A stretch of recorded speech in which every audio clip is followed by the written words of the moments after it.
Juness Vale was the forgotten daughter. Baron Millcroft was the loyal enforcer. Norvin Millcroft was the tyrant who buried his secrets beneath the floorboards of their farmhouse. When 7 members of the Millcroft family were found slaughtered inside their remote Ohio home, investigators believed it was an open and shut case of domestic violence gone horribly wrong. But as the layers of this twisted family unraveled, it became clear this wasn't just a massacre. It was the violent eruption of a buried past, led by a daughter who returned not for reconciliation, but for revenge. In the remote countryside of southern Ohio, far from city lights and busy highways, stood a weathered farmhouse on Larchwood Lane. It had been there for nearly 80 years, surrounded by thick woods and an old barbed wire fence, the kind locals barely noticed anymore. This was Millcroft land, passed down for generations and occupied now by a quiet, mostly reclusive family. The house itself sat at the edge of a gravel path, flanked by rusted farm equipment and an abandoned chicken coop. To those passing by, it looked like nothing more than another forgotten structure, just another part of the landscape. But the Millcroft family lived there. Norvin Millcroft, the father, was known in town as a quiet, no-nonsense man. A former war veteran, he had a stern demeanour and worked as a part-time mechanic in the neighbouring town of Hawthorne.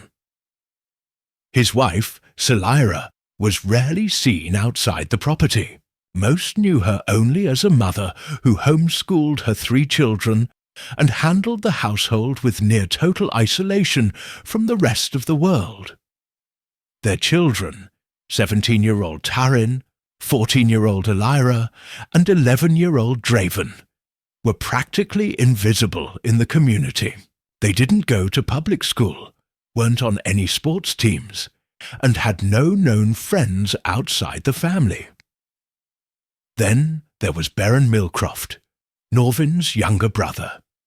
He lived in a rusted-out trailer at the far edge of the property, hidden behind a row of pine trees. Townspeople described him as odd but harmless, a man who muttered to himself, avoided eye contact, and had an unhealthy obsession with conspiracy theories. The family kept to themselves. No one remembered the last time anyone from the Millcroft home attended a community event, and aside from occasional Sunday church visits, they might as well have been ghosts. Yet, despite their seclusion, there was never any trouble. No police visits, no missing persons, no signs of chaos. Just silence, the kind that made people uncomfortable but not suspicious. They were simply the quiet family on Larchwood Lane. Life moved slowly in that part of Ohio, and no one thought much about the Millcrofts. That changed on the morning of March 3rd, 2023. It was a grey, cold morning, the kind that made the air feel heavy and damp. A mail carrier driving down Larchwood Lane noticed that the family's mailbox was full. So full, in fact, that some letters were falling onto the ground. That wouldn't have been alarming on its own, but the same carrier had seen the mailbox full the day before, and the day before that. He made a note of it and reported the concern to the local sheriff's office later that afternoon. Deputy Ralston arrived at the property just after 4:30 p.m. The gate at the end of the gravel path was open. The house was quiet. No cars in the driveway, no dogs barking, no movement. He walked to the front door and knocked several times. No answer. He tried again. Still nothing. The door, oddly, was unlocked. As he pushed it open, he called out once, twice, then stepped inside. What he found would mark the beginning of Ohio's worst family massacre. The house was cold. The electricity was off. The floorboards creaked under his boots. Within moments, he noticed a trail of dark stains on the wooden floor. Then, just past the kitchen table, he found Celira Millcroft lying face down in a pool of blood. Her body was cold, rigid, and marked with signs of struggle. Moving quickly and carefully, the deputy checked room after room, calling for backup. In the study, 17-year-old Taryn was slumped over his desk. 14-year-old Elira was found outside. The barn covered in mud and barely recognizable. 11-year-old Draven was discovered in his upstairs bedroom, tucked under a blanket, holding a stuffed bear. None of them had survived. In the living room lay Norvin Millcroft, his body riddled with a single bullet wound to the chest. Only one member of the household was unaccounted for, Baron Millcroft. His trailer was empty, his belongings untouched, his vehicle was gone. It was clear this was no accident, no robbery, no break-in. This was something else, something planned, something horrifying, and it was only the beginning. The official investigation into the Millcroft massacre began within hours of Deputy Ralston's chilling discovery. By nightfall, on March 3rd, the entire Millcroft property had been declared a crime scene. Yellow tape fluttered in the wind as crime scene investigators, detectives and forensic teams arrived from 3 counties. The farmhouse, once silent and forgotten, was now the center of Ohio's most horrifying case in decades. Inside, the home told a haunting story. The murders hadn't occurred all at once.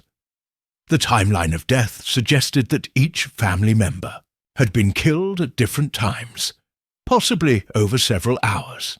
There were no signs of forced entry, no smashed windows or broken doors. That fact immediately ruled out a random intruder. Whoever had entered the house that day had done so with familiarity and confidence. Celira was the first confirmed victim. Her body was found in the kitchen face down on the tile floor. There were bruises on her arms, suggesting a struggle. A broken coffee mug lay beside her. Forensic specialists believed she was struck from behind. Taryn's body was found upstairs, hunched over his desk with headphones still on. The angle of his wound indicated he likely never saw his attacker. Elira was found outside near the barn, her body partially covered with leaves and hay, suggesting she had tried to flee before being caught. Draven's case was the most disturbing. The youngest child had been placed gently in bed after his death, tucked under a blanket. There was something chillingly intentional about the way his body was positioned. Norvin's death was the most violent. His body had defensive wounds, bruises on his arms, cuts on his hands, and a bullet wound to the chest. The placement of his body and the disarray in the living room suggested there had been a fight. Blood was smeared along the hallway wall, and the corner of a bookshelf was broken, as though he had been slammed into it during the struggle.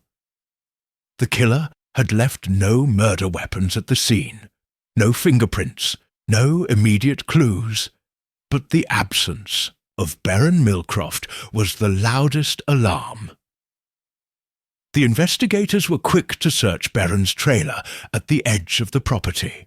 Inside they found clutter, survivalist gear, maps, and piles of books about isolation, government surveillance, and revenge.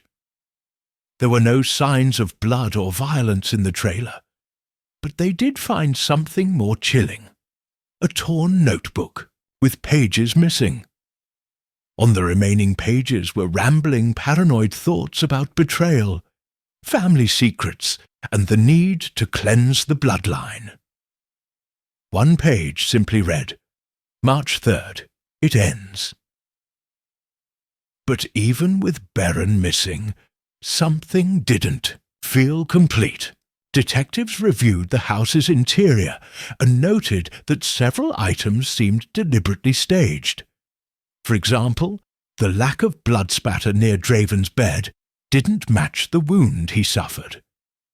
There were drag marks on the floor leading from the hallway to his room, suggesting his body had been moved after death.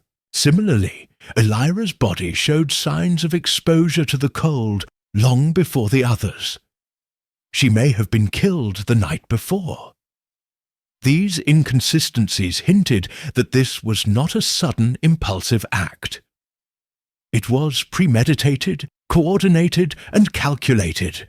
A search of the area was launched immediately. Helicopters flew over the woods while search dogs combed the trails surrounding the Millcroft property.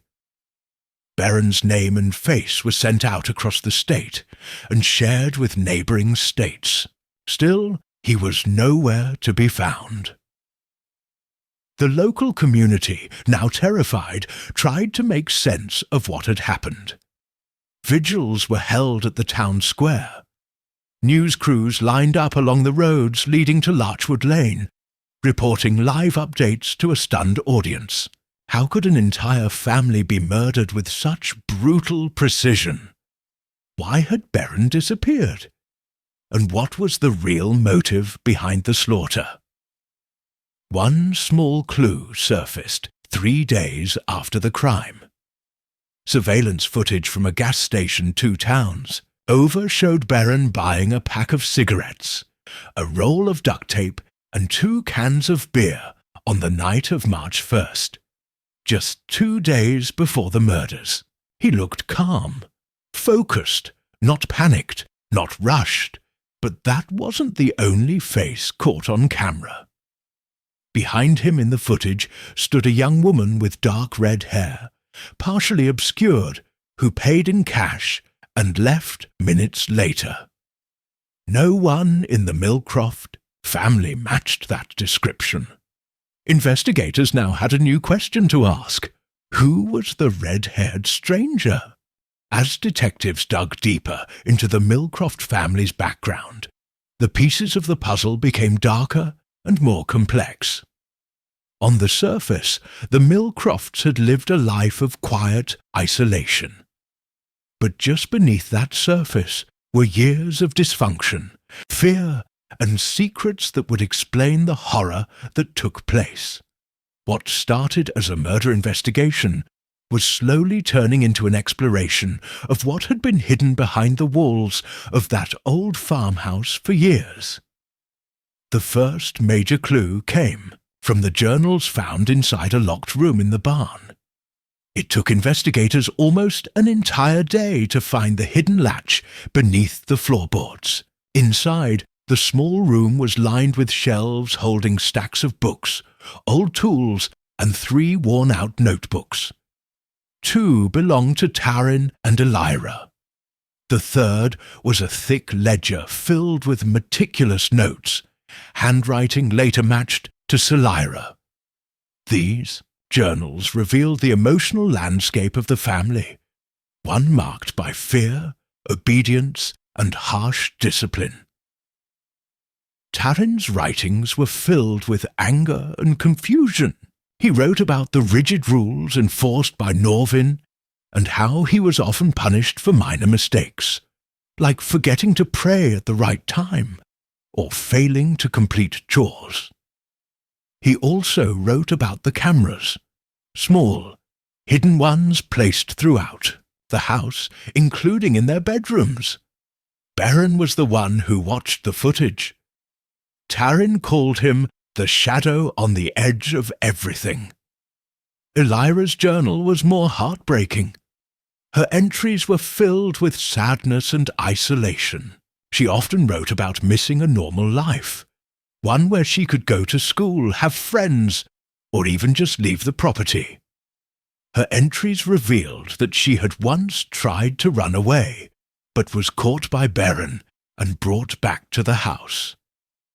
After that, she wasn't allowed outside without supervision. She believed her family was being punished by God, a belief repeated often by Selira. The mother's ledger was a terrifying look into her mind.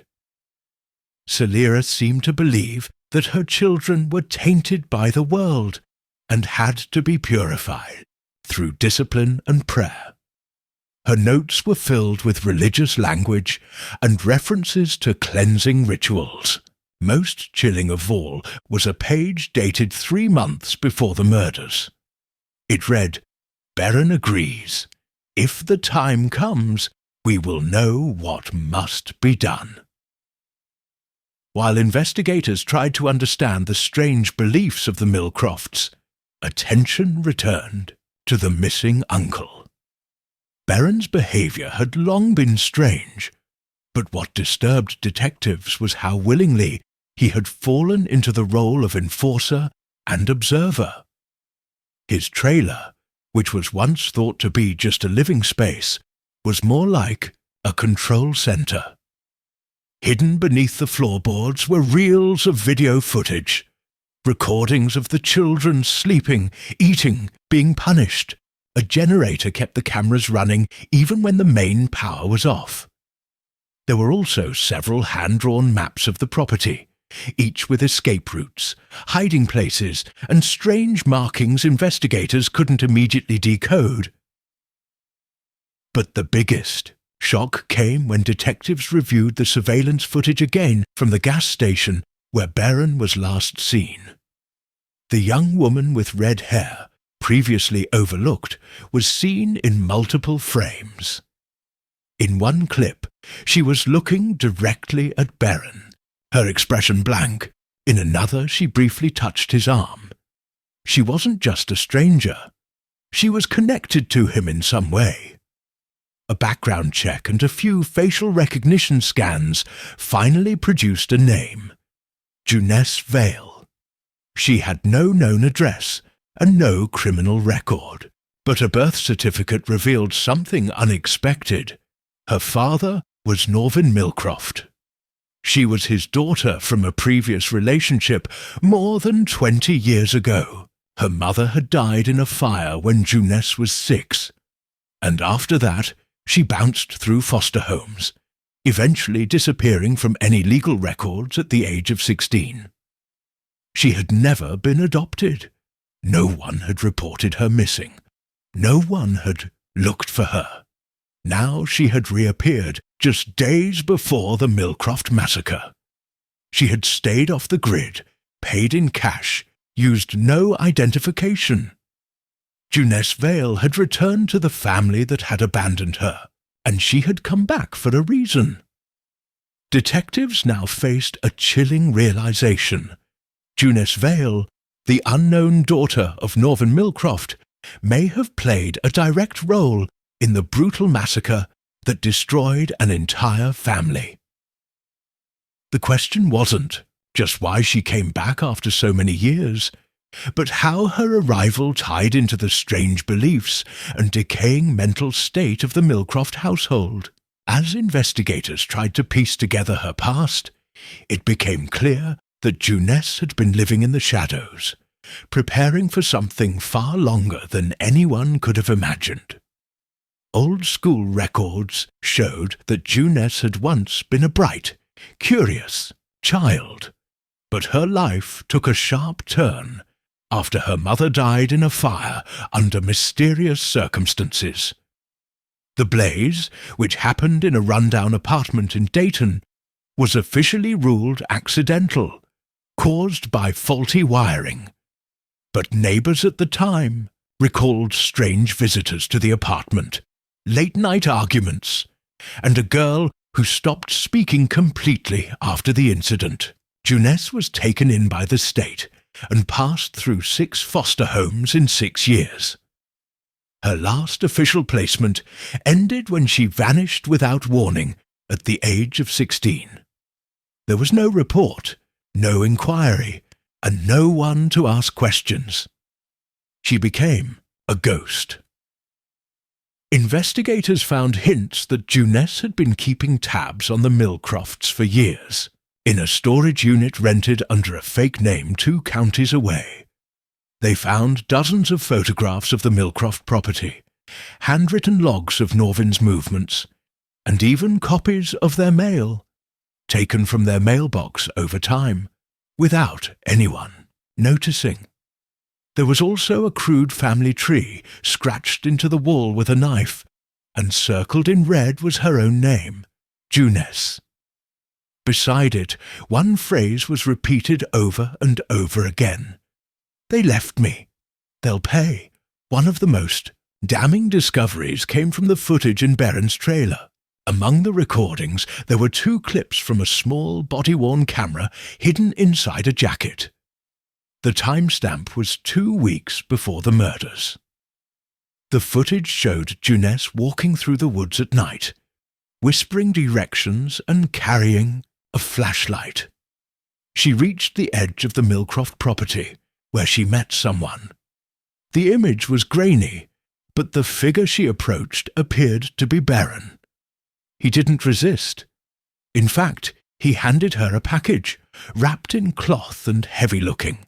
Though the footage had no sound, the exchange between them was calm, deliberate.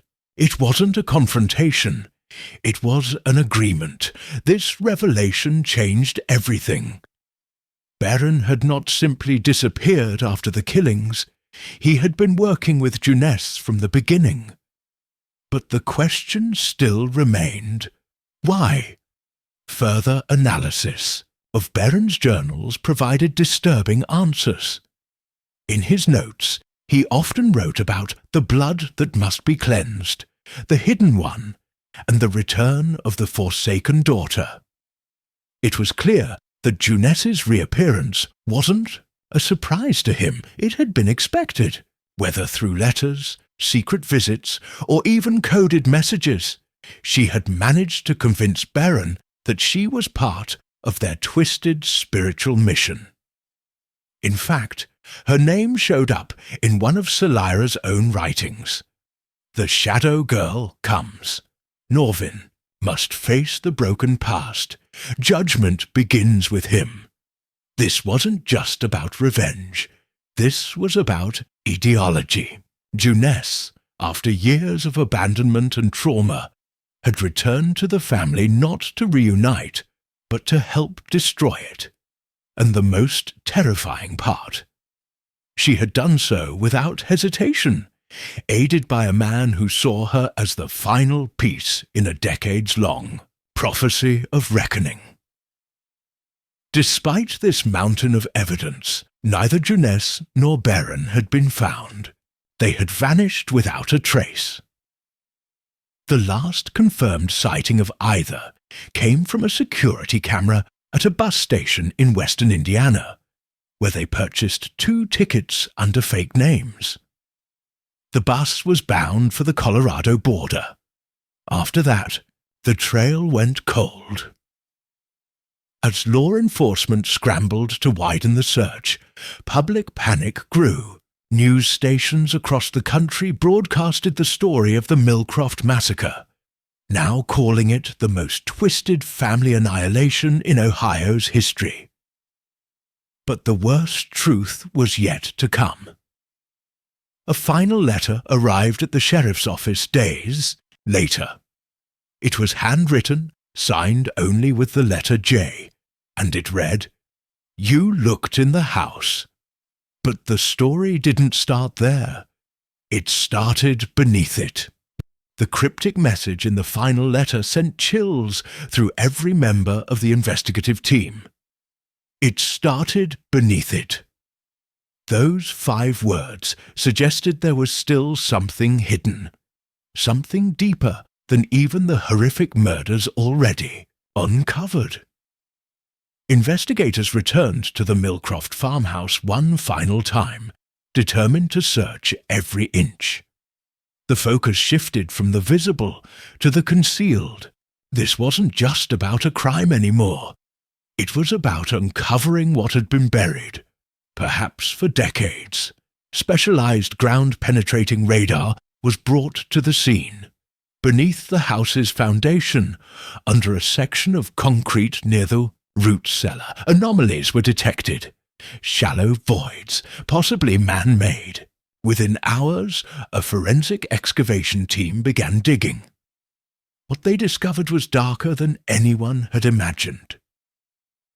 Just beneath the cellar floor was a crude, hidden room, no more than 10 feet by 10 feet. The air inside was thick and foul, untouched for years. The walls were lined with scratch marks. In one corner was a small mattress, rotted with time. Chains were attached to the opposite wall, rusted but clearly once used. Near the centre, buried beneath a pile of old blankets, lay bones, human bones. Forensic analysis confirmed the remains belonged to a young teenage girl, estimated to have died nearly 20 years earlier. That girl was Juness Vale's mother, Leora Vale. The revelation shattered everything previously believed about the Millcroft family. Norvin had not simply abandoned Leora and their daughter. He had kept her captive. The fire that was believed to have taken her life had been a lie. Norvin had told authorities he lost contact with her after a brief relationship in Dayton, but in truth he had brought her to the farmhouse, imprisoned her beneath it, and eventually murdered her. DNA testing confirmed the identity. Leora had likely died sometime in the late 1990s. Her cause of death was blunt force trauma to the skull. Her disappearance had gone unnoticed, undocumented, because Norvin had made sure of it. Juness, a child at the time, had been left behind, led to believe her mother had died in an accident. She was thrust into foster care, alone and confused, with no memory of the truth, but memory can be a strange thing. Over time, Juness began to recall pieces, flashes of her mother crying, a cold, dark room, the sound of chains, and most disturbingly, the image of a man's face. That face was Norvin's. As she grew older, the fragments turned into obsession. Juness spent years tracking her past, uncovering truths and pieces. When she finally learned who her father truly was and what he had done, she returned to the place where it all began. The massacre was not just revenge, it was justice in her eyes.